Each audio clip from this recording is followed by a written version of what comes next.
What's going on, everyone? Trust the Buzz here. If you're new to the channel, I make daily Charlotte Hornets content, so if that interests you, make sure you go ahead and hit that subscribe button down below. If you cannot tell by the thumbnail title of this video, in today's video, we're going to be talking about the Hornets losing to the Miami Heat. Now, normally, I wouldn't really like I've said before, I don't really try to do the game-by-game thing. I was doing it at first because it was exciting. The team was playing different. But now it's kind of more of the same, and also we're missing a lot of key players. However, there's a reason I want to talk about this game, because the Hornets had this game to the point where they could win it. And they kind of, the refs made it was a right call, but it was a call that's not made often.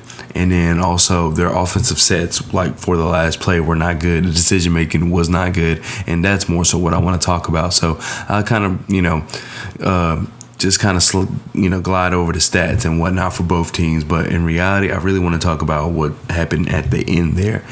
So let's go ahead and do that. So as you can see here, Terry Rozier played terrible. 8 for 25, 30% from the field shooting, 30% from three.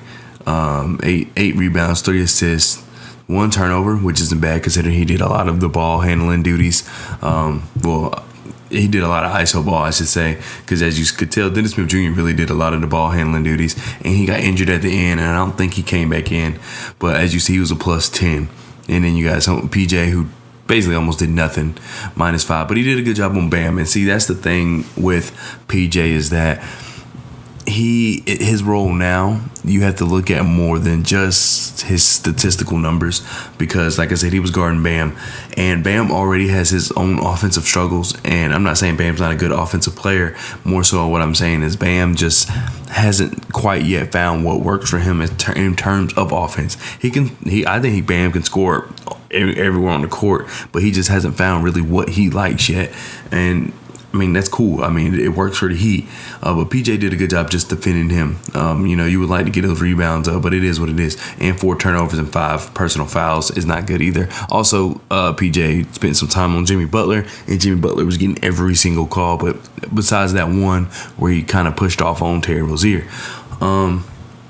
Kelly Oubre. This was the wasted Kelly Oubre game, because, when we get these games, you would like for us to win, and obviously it didn't turn out that way. But there was a time towards the end where Kelly Oubre was, I don't know if he got the steal, or maybe it was off a rebound, and it was a fast break. Kelly Oubre gets the ball. He goes towards the paint, and I want to say Max Strus and Jimmy Butler were in the paint with him. So Jimmy was already guarding him. Max Strus comes off Terry Rozier. And mind you, this is a late game, and this is in overtime. So Max Strus comes off Terry Rozier. I believe it was Terry Rozier in the corner. And then you had, like I said, Jimmy Butler actually owned Kelly Oubre. And he could, instead of just kicking it in the corner, granted, as you see, Terry was 3 for 10 from 3. Yeah, however, he was wide open in the corner, and that would have been a much better shot. But instead, he goes and takes the basket on 2 people, and Bam Adebayo comes from behind him and rips the ball. So, Kelly Oubre just made a terrible judgment call there, and that's something he's been doing all season. And it's pretty frustrating, because it's just that there's no need to do that. And then also he got that travel, but like I said, that travel, it's a travel for sure. I'm not here to say it's not, but it's a travel that's normally not called, and he got called for it. So it is what it is, because it is a travel, but it's not called. So that's the thing that people say about NBA officiating, is just that it is not very consistent at all, and I agree with that. But also you got Mason Plumlee. Mason Plumlee actually didn't do bad this game. As you see, he had a double-double. And these are the type of games where Mason Plumlee can do good, because they do have Bam, and that's really it. And Dwayne Dedmon, but they don't really have anybody that can play the inside. That is where Mason Plumlee comes in. However, my biggest issue with Mason Plumlee is when we play teams with real centers.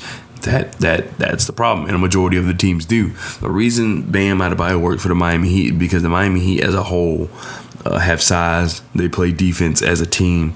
You don't have to rely on one person. And then Bam, even though he's 6'9", I believe, he's a very versatile defender, and he's a pretty good rebounder. So it doesn't really affect the team that much, as opposed to our team. This season's proving we're better on defense, because if it wasn't for overtime, it's just gonna do the first quarter. But anyway, if it wasn't for overtime, I believe this game, if it wasn't for overtime, this game would have been like 105 to 104 or something like that. Like it ended 104, I believe. So it's just like that would have been that's a really good defensive game for the Charlotte Hornets, but it's just not. Mason Plumlee, he cannot be out there with real centers, but these are the type of games he would strive in. That's why I think he's more of a bench piece, because a lot of guys don't have like 2 7-footers or anything like that. So then you bring in Mason Plumlee, I think he would shine, but we're not that far yet. Anyway, Jalen McDaniels, he finally, kind of got his groove back with 16 points. James Bouknight is just struggling. And to be honest, I don't really know what it will take for James Bouknight to finally be where we would want him to be. Let me scroll down so you can actually see that. But I don't know what it's going to take, to be honest. He takes a lot of threes. And I saw that on Twitter. I believe IO Handles posted that. Good content for Charlotte Hornets. Great basketball analysis. Go follow him. But anyway, it's just James Bouknight takes so many threes and they're just not going in, and he needs to be able to utilize his ability to get to the basket. Now, do you want to say the basket may be, it may be a lot of people in the paint? For sure, I get it. But at the same time, it's like you got to find something that is better than just those threes. And even the catch and shoot three, like, he doesn't hit. So you really just need to see the ball go in the basket, and chucking up threes isn't the way to do it. He shoots like 54% of his shots are threes. So, that's just not good. Nick Richards, at one point, believe it or not, Nick Richards had more minutes than Mason Plumlee. I'm pretty sure it was because of foul trouble. Then Nick Richards got in foul trouble himself, as you can see, 10 and 4, which is good. I mean, that's good backup center minutes. However, we really want Nick Richards to be the starter, and right now he's kind of cooled off, but also he doesn't get the time, which I mentioned in my last video that the younger guys, they're getting playtime. As you can see, 17 minutes for James Bouknight, 14 minutes for Nick Richards.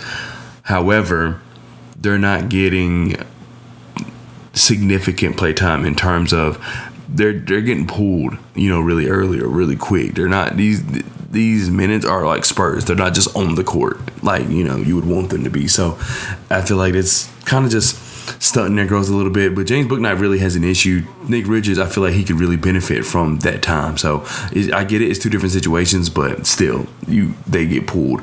So they need to figure that out. And then JT Thor only played 2 minutes. Theo Maledon only played 7. Our bench isn't deep. You know what I mean? So that's why I say I don't see why these guys don't play more. I knew Bryce McGowan and Mark Williams are in Greensboro, but Kai Jones, why is he not playing more when, look, you got Jalen McDaniels running 34 minutes. You got, you know what I'm saying? I feel like Kai Jones can alleviate some of that. But it is what it is. I don't know the bones of it. But it is, like I said, it is what it is. Okay, and then you look here. Terry Rozier, basically nothing on offense, despite, his 22 points. 8 for 25. He's giving it 96 offensive rating, which is not good. His defense, not bad. This is like middle of the pack in terms of the entire NBA. Mason Plumlee, as you see, his offensive rating really high. Defensive rating actually is pretty good. But like I said, it works in these situations for Mason Plumlee. And then you got Kelly Oubre. It's good. PJ Washington, look, abysmal. Very, terrible. Middle of the pack defense, terrible offense. And then you got Dennis Smith Jr., who, obviously, the only plus person on the team. Well, not when it comes to box minus, but I think But still. And then James Bouknight, literally nothing, and allowing middle of the pack defense. And then you got Nick Richards, great defense when he's on the floor. Did it show? I'm just moving my mouse. But great defense when Nick Richards is on the floor. Amazing offense.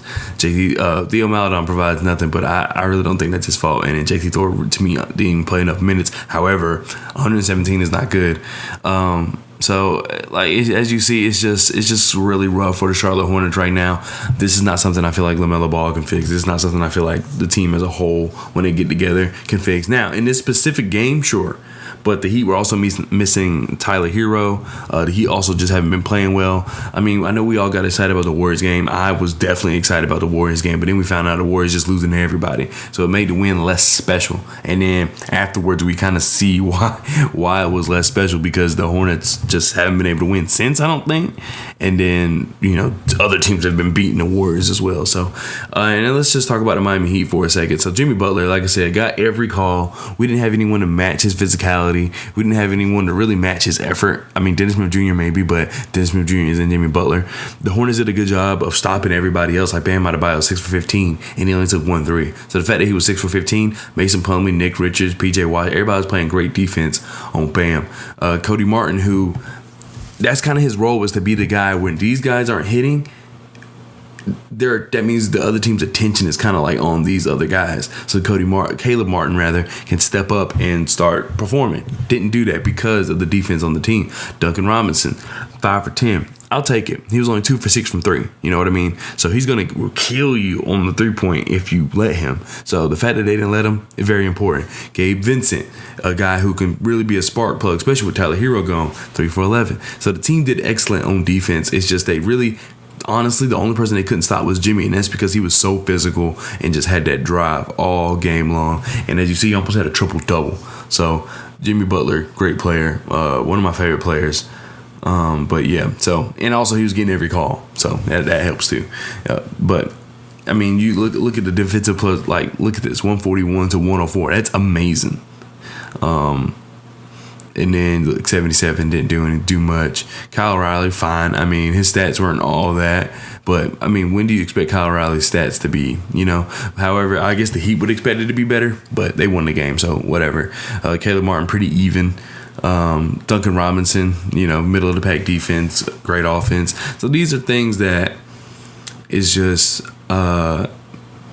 I mean, it really came down to the Hornets just not executing at the end, and that's kind of what I want to talk about. So basically, at the end of the game, you had at the end of regulation, at least, you had Terry Rozier get the ball at the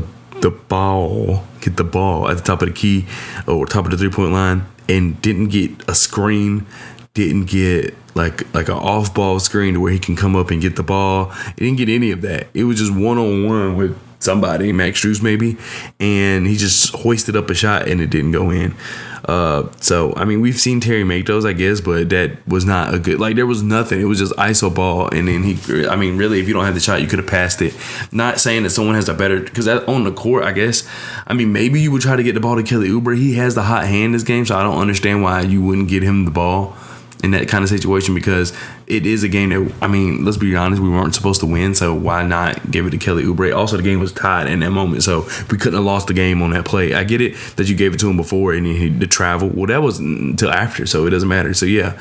And then you go into overtime, you have the travel by Kelly Oubre. You have that no pass to Terry Rozier by Kelly Oubre, which messed up the team. And then also at the very end, Terry Rozier's in the corner with Jimmy Butler on him, and he kind of just starts moving and starts trying to, you know, do these dribble moves. Jimmy Butler is playing great defense, and then I guess he just tries to rely on Terry Rozier, who I'm talking about, try to rely on the ref calling a foul, so he just sits up and throws a shot.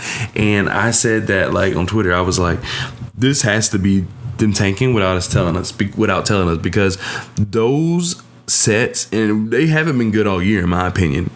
Like mid-game, those plays are really good. I think Steve Clifford draws up a lot of good things mid-game, coming out of timeouts or dead balls or whatever. But that late game execution under Steve Clifford has not been good. It's really hard to blame Steve Clifford, I guess, because where do you go in a situation like this? Like I said, your best thing to do maybe was go to Kelly Oubre. There was 4 seconds left, and at this time, I don't believe Dennis Smith Jr. was hurt, so maybe you could have got to him, because Dennis Smith Jr., to make it 104 to 104, did a great job penetrating the basket, because they were able to get Bam out the paint, and he was able to go in, literally stop on a dime almost, you know, could have really maybe, you know, drew a foul, but he was able to stop and kind of get the basket and basically stop the defender from even, you know, contesting the shot. So, I mean, maybe you could have gave it to him, and we would like to see just him throw it up, because it's 104. You don't need a 3 there. You really don't even need, like, you know, if he goes in and gets fouled, you really just need a free throw, because they wouldn't have had enough time to put up a shot. So, I don't know. There's a lot of other different things you could have did. However, that was not it. And like I said, Terry Rozier in the corner, the play seemed fine, but what Terry Rozier, he had plenty of time. He didn't want to pass it up, and then, like I said, he just tried to hoist up a shot. So you got to pass that up. Do not try to rely on the ref to bail you out. But anyway, that does it for this video. This video ended up being a lot longer than I wanted it to be, but I hope y'all understand that. Thank you so much for watching, and I'll see you guys next time. Peace.